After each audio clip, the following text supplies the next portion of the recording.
this more of a discussion rather than a presentation. So what you just saw, a presentation of all of the graphics and the more meat and potatoes, and now we want to make this a conversation with you and remind you that we're streaming not just on Fox Local, Laurel, but we're also on other platforms. Yeah, so we are right now on Facebook, we are on YouTube, and we're going to be monitoring the comments. So if you have any questions, either type in on that, and we are live on all of our platforms as well, including Fox Local. So make sure you write in if you do have any questions, or you can scan this QR code that's right there on your screen and take a picture of that and submit a question. We could answer it live a little bit later on all of our platforms.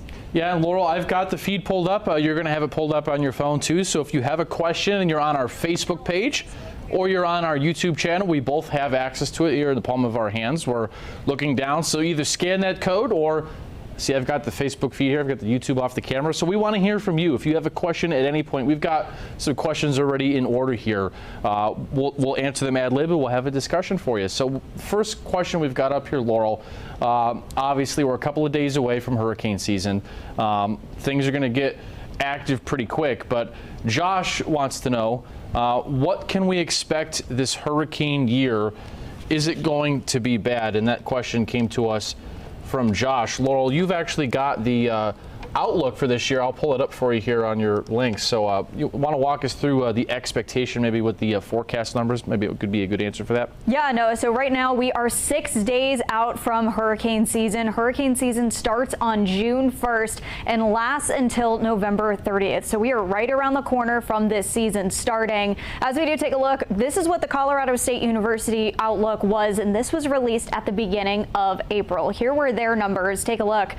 Usually an average season calls for about 14 named storms, 7 hurricanes, 3 major hurricanes. Colorado State University has for their 2025 season outlook 17 named storms, 9 hurricanes, 4 major hurricanes. And with that, NOAA also released their season outlook for the 2025 season. They are calling for 13 to 19 named storms, 6 to 10 hurricanes, 3 to 5 major hurricanes. And really, this is just a little bit above average, which does mean may see a little bit of a busier season, but luckily both organizations are not going to be expecting a season as busy of what we saw in 2024. So a little good news there. Here are the numbers side by side. Both NOAA and Colorado State University seem like they're on the same page. NOAA's range as well as the Colorado State University numbers line up almost exactly. And as we do take a look, this is from last year, both of their forecasts verified. So that is very good news for both of these, because these forecasts are used by a lot of meteorologists as we take a look at the 2025 season. So both of these very reliable and just add to the credibility of both of their forecasts headed into 2025. Yeah, good question there, Josh, Laurel, and you did a great job answering that one. And one thing I'll add to that, Laurel, with your discussion, I think too many times we get too locked into these forecasts, the specific numbers. Because, for example, you see the ranges behind you there. There could be 6 hurricanes, which is below the average, and all 6 could hit the U.S.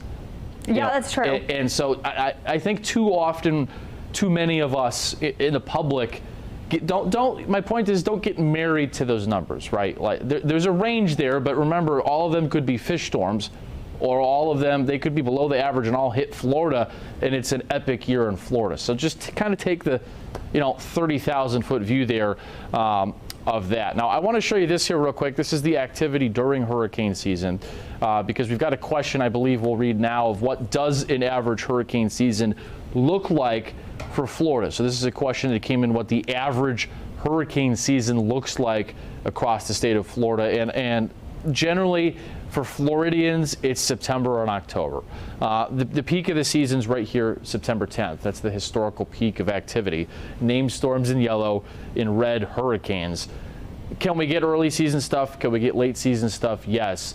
But generally, it's September and October for those storms that we really need to watch out for. Another question we got in, how often do tropical storms and hurricanes hit Florida? Now, Laurel, this is an interesting one where, some years, like last year, we have several systems pop and hit, and I'm going to let you take a brief answer to this. I'll pull up the chart from last year. But this is a good question. How many storms impact during an average season? Because, we count landfalls, Laurel, we could be impacted without a landfall? So that's an interesting question. That is true. Yeah, we are really seeing a different season every single year. Really the factors of how all of those aspects come into play, whether we're talking about just how warm or cold the sea surface temperature is, how much Saharan dust is in the atmosphere, what state of ENSO the atmosphere is in. All of those factors play a very big role in how we can expect those to play out. And if we do take up our Lynx 3, we are, as we take a look at last year, this is how we played out. Overall, we saw the entire line of those storms continuing to play out, and we saw a couple of heavy hitters. So really just from last year, of course, we remember Helene, we remember Milton. Those basically made direct impacts into Florida, and so really every single year is different, kind of just depending on what factors we're playing with, and things are different from what we saw last year already than what we're looking into this year. Yeah, and Laurel, I'm going to show everybody now at the wall the chart from last year, because it's really interesting when you look at the storms from last year. We'll come back to the weather wall and I'll show everybody. This is an interesting question because, last year we had several hurricanes hit the state, but big picture, I mean, it was interesting because, you had Milton, you had Debbie, you had Helene. Think like Dorian, for example. Dorian hit Florida, it was a huge impact to Florida's East Coast for surge. It never made landfall. So generally, I guess the long-winded answer here is, how often do storms hit Florida? Generally, at least a few are in the vicinity of the state on a seasonal basis each fall. Last year was an anomaly year where we had 1, 2, 3 storms actually landfall in the state. Remember, landfall is characterized by the actual eye hitting over the land. But I would say on a yearly basis, there's at least 2 or 3 storms that are going to impact Florida. Another question we got: does anything about the season outlooks surprise you from this year? Now, Josh asked this also about the outlooks, and I'll take this one. Does anything surprise me? I mean, surprise, I don't know if I would say that's the word. I don't think there's anything big that surprised me. We'll come back and I'll show you the water anomalies now. I was surprised at how the water temps are right now. And this is current. See, let me turn off this banner up here. These are the current water anomalies across the Atlantic. Notice the red, that's above average. The blue is below. One thing I'm surprised, not about the outlook, but where we are, is that the deep tropics are a lot cooler than we were at this point last year. Right out here, the deep tropics, it's cooler than this point last year. The inland water, or the near shore waters, are a lot warmer in many areas than this point last year. So interesting, we may have more storms impact the U.S. this year at a weaker level. They could still become intense and rapidly intensify, but I think it's going to be a surprising year where storms form a lot in this area close to land, as opposed to, being your long tracker African wave that forms out here. We see it for 2 weeks and we're like, okay, it's here, it's coming, goes all the way like this, like Beryl did. I think we're going to have less of that and more of stuff that forms in here, and we have a lot less lead time and notice of when it impacts Florida or into the Gulf. So that's probably what I would say is surprising, at least where we stand right now. So we've got much more coming. We're going to take a quick 2-minute break here, Laurel. We've got some more questions right after this break. You've got some other things we're going to share. We're also on all of our platforms, Laurel, so we want to hear your comments and questions coming. Yeah, if you do have any last-minute questions that you would like us to answer, we will definitely answer them if we have time later on in the show. So we're going to take a quick 2-minute break here, coming up in about 5 seconds, and we'll see you on the other side of the break with more on our live Q&A about the hurricane season. Stick with us.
Thanks for sticking with us here on our Fox 35 Track of the Tropics season preview. You just had the half-hour special. I'm meteorologist Noah Bergren. I'm joined by my colleague, Laurel Blanchard. Shout out to you, Laurel, for those stories you did that were very interesting, and I'm still envious that you got to sit and go in the actual, plane that goes into the hurricanes. Oh, so much fun. Honestly, that is a dream of mine. I wanted to be a hurricane hunter so bad. So kind of living my dream vicariously through them. Oh my gosh, it was so cool. Before we get to a question, because we've got a new question that came in, you've got on your phone, Laurel, I have to ask, after everybody watched your story, would you leave this job and go be a hurricane hunter tomorrow? Or still 100%? Absolutely. I don't know. I do love this job, but I don't know, just seeing like more, I don't know, I'm a daredevil. I would absolutely love to do that, but then also communicate on kind of like what we actually found. So if I could do a mix of both, I think that would be very cool. I do love my job for sure, but that would be very cool if I could do both, which is very exciting. So one question that just came in that we did actually answer in our special, this is from Scott on Facebook. We live in Claremont, and there are a couple of carriers that do not have any cell service. Portable radios without Wi-Fi or internet. Do you have any suggestions? So Jessica actually covered this. If you have an iPhone 14 or newer, you will be actually able to send out very small messages to people outside of your carrier from satellites. So you can do that on your iPhone. So that's just another amount of communication that really is helpful and can really help in a detrimental situation. So hop on our Fox Local app or head to the Fox 35 website afterwards. Take a look at Jessica's story, and our entire special right now is live on Fox Local. So if you missed it, you can go see it there. Yeah, that's a good one, Laurel. And I believe you've got the, you want to walk us through, because I've got a question on my phone here about the different types of storms. And I think you could tie that into that graphic you've got behind you of the stages of development. All right, so let's start off with this. We have a question coming in of what is a hurricane?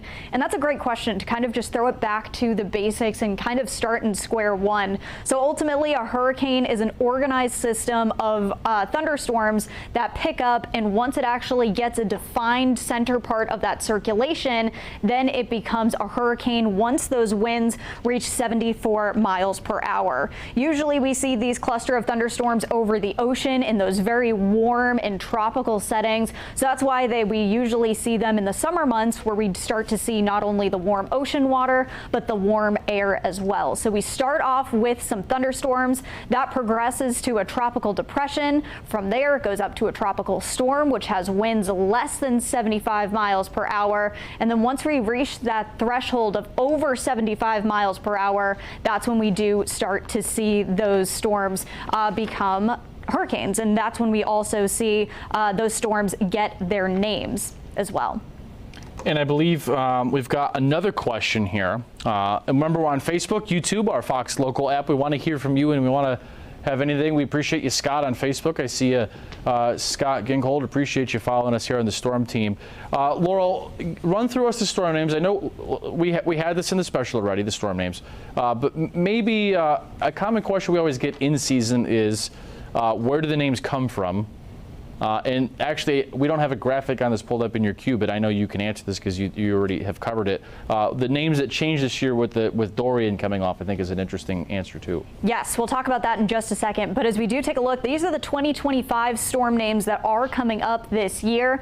We're starting with Andrea, continuing all the way down through Wendy. And when we talk about storm names, really they are there because it's easy to communicate. That's the biggest thing. And why are they named? Really, it's just easy communication between the meteorologists, the National Weather Service, and the National Hurricane Center, to the media, to the public. And it's also really easy to just coordinate a name and a year with the amount of storms that we see in the Atlantic every single year. So starting off the list with Andrea, continuing through Wendy, that's going to be our list coming up for the 2025 season. So some of these names you might think look familiar, and yeah, you're absolutely right about that. So we are reusing most of the 2019 list list. And whereas we take a look at last year, those are going to be most of the names that are going to be on the 30-30 list. So taking a look, most of those names you probably recognize. The only one is Dorian, and that's actually got subbed in with Dexter. Dorian got retired back in 2019, and that is because it reached that Category 5 strength with 185-mile-per-hour winds. It was the strongest storm on record right now to hit the Bahamas, and it created hurricane warnings all across our east coast as it just nicked the side of Florida before it kind of followed up the east coast. So as we do take a look back in 2024, kind of going off that topic a little bit and how those names get reused, you can see on that list right there, some of the names are a little bit different, and this is going to be the list that's used in 2030. So as we do take a look, we saw Helene, we saw Beryl, and we saw Milton all get retired, and you can see those new names for the list of 2030. Now, Noah, I do have a question for you with that, with your storms and the storms that have continued to impact Florida over the years. When I looked at a lot of the data, it seemed that most of those storms were impacting the West Coast and not the East Coast. Yeah, you know, Laurel, it's a very interesting observation that some of y'all might not be fully aware of. That there used to be a lot more major hurricanes hitting Florida's East Coast. We're going to re-air now, in case you missed it before my story about this. And then when we come back, I've got some graphics that did not make this special. To supplement that, I'm going to show you. So right now I'm going to walk you through my story and the research I did. And when I see you in about 3 minutes, I'll give you some additional context exclusive to this stream. Keep your comments coming, by the way. Since 1850, 178 hurricanes have hit or passed within 100 miles of the state of Florida. That's an average of about 1 per year. Now, there's been a notable lack of hurricanes striking Florida's East Coast, and in terms of major hurricanes, since the mid-1960s, there's only been 3 that have struck the east coast of Florida or the Keys. We had Andrew, Category 5, we had Jean, Category 3, and we had Irma, Category 4 in the Florida Keys back in 2017. Now, interestingly enough, before the mid-1960s, a staggering 16 major hurricanes made landfall on Florida's east coast or the Keys, and many of those hurricane paths ended up tracking towards or over central Florida in the Orlando area. Back in the day, many more hurricanes hit Florida's Atlantic coast than the Gulf Coast. In recent memory, it's clearly been the opposite. This somewhat major disparity in the past 20 to 40 years of storms striking the West Coast versus the East Coast has definitely given some a false sense of comfort. I spoke with Jamie Rome, the Deputy Director of the National Hurricane Center, who stresses the importance of staying prepared for a storm to strike anywhere. What I can say is that most people see hurricanes as running on annual cycles, right? You know, every summer it's either busy or not busy, or I'm hit or I'm not hit. But hurricanes tend to run on these cycles of several decades, 20 to 30 year cycles. And so what a person experiences can be, to a large degree determined by, what phase of this cycle they're sort of in. And that's why you can't necessarily use the absence of storms in the past as a predictor for what's to come in the future. Now, you're probably thinking the million-dollar question here is, why has there been this lack of hurricanes striking Florida's east coast? An atmospheric roadblock, otherwise known as a ridge of high pressure, must be in place over New England in the mid-Atlantic. At the same time, a dip in the jet stream with cool, unsettled weather must be present over the west coast of the U.S. This creates a pattern such that if a storm or a hurricane was in the southern Atlantic Ocean, it would be prevented from recurving out to sea and would be directed right into the eastern seaboard or the east coast of Florida. Now, admittedly, there's probably several factors that are leading to this lack of hurricanes striking Florida's east coast, but one big thing long term is that there's been extreme drought over the southwestern U.S., and what that has done is essentially flipped the weather pattern, meaning that block of high pressure is now over the west coast of the U.S. during hurricane season more often than it used to be. So instead of storms coming in to Florida's east coast, they're striking the west coast or the Gulf Coast a lot more frequently. Yeah, real quick, just to supplement that story, there's a lot of things. I talked to the Hurricane Center director you saw there. There's 2 things. The changing climate is probably impacting this. There's still research ongoing about how climate change impacts certain types of weather, but this pattern with hot weather over New England, cold weather in the west, to steer hurricanes into Florida from the east was a lot more common in the 1920s, 1930s, 1960s, and it hasn't really come around again. So why this pattern does not set up anymore in the fall, we don't know for sure. We think part of it is the changing climate. Part of it is just the southwest U.S. has gotten so hot and dry, it's changed this pattern. But the point of the story is at some point, it would appear likely that this will be a common pattern. This will be a more common pattern during the fall of hurricane season. So Laurel, the point here is that since the 60s, only 3 majors have hit the East Coast. In pre-60s, I know there's a lot of text on here, 16 major hurricanes hit the East Coast or the Keys. And look at some of these years, 1888, look at the 40s, 1949, 1947. There was a blitz of several in a span of a few years. So at some point, hurricanes will be major again and come in from the Caribbean this way as opposed to going this way, which, Laurel, means a huge difference in the impacts here in Central Florida. But obviously, we'll hope that that kind of drought continues. We've got more questions now, Laurel, and evacuation zones always a common question we get when the storms come in, but you want to take this one about the evacuation. Yeah, absolutely. So where you can go in order to find your evacuation information is this website right here. This is floridadisaster.org and /knowyourzone/ from there. That's going to give you a very in-detail map from which you can see where you live and if you are in an evacuation zone when our next storm strikes. So as we do take a look right here, this is a kind of a simulation of one. This was actually the evacuation zones from Milton, and you can see 3 different colors on there from the coastlines that consist from our viewing area. We can see right along the inlets, there's a red zone. Just inside that, there's an orange-yellow zone, and right by Flagler County beaches, we can see a pink zone. So if you are in that flood zone A, that red zone, you are the most vulnerable to the storm and should be evacuating. And then any ones from there will be notifications saying that if it's necessary for you to evacuate or not. So that's usually what we see when we see evacuations start to come out when we're in one of those hurricane settings. And Laurel, good resource there. You've made those graphics, and we'll show them obviously to you as storms threaten. Do you have any final thoughts, Laurel? Just to remind everybody, this will be on Fox Local, YouTube, but it looks like it could be another busy season, don't you think, Laurel? Yeah, I think it is going to be busy. However, I do agree that I don't think it's going to be as busy as last year, which is good, I guess, for some sort of aspects. But overall, we're going to be in for a busy season nonetheless. Well, Laurel, shout out to you on the stories you did in our team behind the scenes, the people you don't see on camera, the rest of the storm team, our digital team, the photographers who helped to edit this and put it together. We'll be here with you the entire season. Laurel, myself, and the rest of the storm team. Have a good night.